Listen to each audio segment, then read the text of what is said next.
Máme pro vás velmi dobrou zprávu ze sekce číslo 1. Pokud už tam stojíte, tak vás čeká další podívaná a to podobě opravdu jen dojedou elektriky tuto sekci, tak jako svoji největší výštu pojmou roudy, tedy maličký obkáčka, který pojedou za 14 dní svůj výložního seriálu Big Shock Cupu, takže některé ty nejmenší auta budou zjíždět všechny tyhle překážky a tohle to sekci číslo 1, to budou zvládat oni. Samozřejmě, že se nebudou předávat gramky, že budou trošku širší, nicméně ten terén je opravdu náročný, takže se máme rozhodně na to těšit. Ať to jedou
nějaké krize,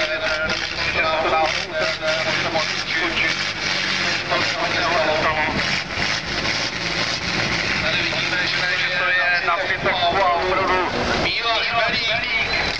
Zatím tady v programu na volně se křičí